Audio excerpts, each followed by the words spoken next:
Hey, my name is Attorney Walter Rudolph Hnot III. We're going to continue forward. A couple of updates real quick. Before I begin with number 2 question of the 20 questions that were brought forward the most to the Social Security Administration, kind of the 20 most popular, we're going to go on to number 2. My microphone over here broke because the stand is not working. I tried to glue it again, but it disintegrated. My iRig Pro basically died. It was in the heat for too long. This is the second one I've kind of burnt through, but I got to tell you, that system in the car worked incredibly well for me. So Beta 57 through an iRig Pro, absolutely incredible audio while you're driving in the car. All right, the last question we did was, can I return to work while getting Social Security disability benefits? The answer to that was yes. Let's go and do the annotated version of what are the eligibility requirements to get Social Security disability benefits. All right. They have this cute little walkthrough, talking about jobs, working long enough, quarters of coverage, yada yada. What are the eligibility requirements? 5-step sequential process. First element, SGA. You can't be earning more in 2017 than $1,170. Step 2, element 2, is you have to have a disability that's lasted 12 months, will last 12 months, or is terminal, meaning you'll die from it. Element 3 is you have to meet, equal, or exceed a predefined list, or listing, or, defined disability. If you're as bad as one, you're worse than one, or you're equivalent to one, or you are it, then basically, you'll be found disabled at element 3. However, most people aren't, because listings, the listing level is pretty epic bad, like for an amputee, you got to have both your ankles down missing, or just one of your legs all the way up and half your hip. So it's pretty, If you don't meet, equal, or exceed one of those listings, what you do is you go through what's called a residual functional capacity as part of step 3. I kind of think of it as step 3.5, but it's really part of step 3. And what that is essentially where they look and see what you can do with the ings: walking, standing, pushing, pulling, crouching, whatever. Thinking, focusing, following instructions, blah, blah, blah. Put an ing on the end of it, and that's basically what they're looking to see what you can do.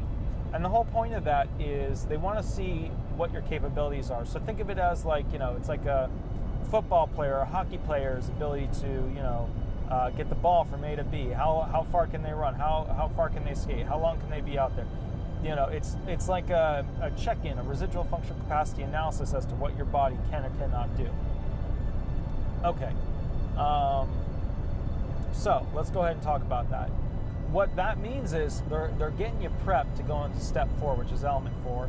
Can you do your PRW, past relevant work? All right, so what is your past relevant work? Past relevant work is essentially the work that you've done within the past 15 years. So they're wondering if you can do that work you did within the past 15 years. They don't go farther back than that because, let's call it like it is, who the heck remembers what they were doing 20 years ago? Nobody remembers that, all right?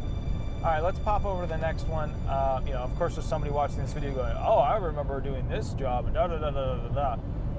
Yeah, well, if we're talking about a job where all you had to do was, be, a waiter, and all the same tasks are the same you've been doing consistently through another job, or yada, yada, yada, yeah, sure. But if we're talking about, you were a rocket scientist and then you totally switch career paths, a little bit different. So, all right, next thing that you need to know is this. Let's talk about, so let's say you can't do your past relevant work. We go into step 5. Step 5 is, can you do RTSWs or unskilled? RTSWs are relevant, transferable, skilled work jobs. They're jobs where they can take the skills from the work you used to do, the jobs you used to have, and pull them over to other types of jobs that you might be able to do. And if you can't do any other skilled or semi-skilled jobs, then they do an analysis to see if you can do unskilled jobs based upon, of course, RTSW and PRW, they do this too, but based upon based upon you got your very heavy, medium, light, and sedentary pace jobs. That's categorically how they split them up. Like some of them are sitting jobs, some of them are standing jobs, some of them are heavy jobs. Yada yada yada. Like how much did you have to lift? So that's something to consider. All right. Those are the elements, right? So if you can't do any job in the national economy, right, you fail the can he work test, or actually you would succeed and then be found disabled. So we'll say if you succeed in not being able to do past relevant work, RTSW work, unskilled labor, if you succeed in not being able to do all those different types of work in the national economy, then guess what? at that point, you would be found disabled. Those are the elements, okay, of being found disabled. Now, Social Security disability benefits. They don't specify in this question whether they mean just SSI or SSDI. SSI, you got to be poor. You got to meet a bunch of poor elements or, restrictions or little caveats among the statute. You got to be poor, like have $2,000 or less in the bank account, yada, yada, yada. However, if we're talking about SSDI, that's your disability insurance program. SSDI is all about those quarters of coverage. Think of those as the things that you've been working and paying into while you've been living in America. Yeehaw, right? So if you pay taxes, you're paying your Social Security, quarters of coverage taxes, that's good. That means you're earning them. Now, you get 40 of these, you've done very well. You don't get 40 of these, well, we have to see, where on the charts you might be good, where in the charts you might be bad, yada, yada, yada. All right, so let's go through that real quick. If you have enough quarters of coverage for your age, or a little less, but we can still say that you were disabled back in time because we had a lot of medical evidence, a couple of years, earlier and things like that to show that you were in fact disabled, you could potentially go on to Social Security disability insurance. However, remember, this is a quarters of coverage and severely disabled medical evidence game. Okay, that's what it is. You got to have quarters of coverage because that tells us when your date last insured is for this insurance program, and it is a medical evidence that shows you are disabled game. That's what we're talking about here. Now, there are other examples where, you could use vocational evidence to prove it. You could use, legal evidence for, okay, sure, fine, you could.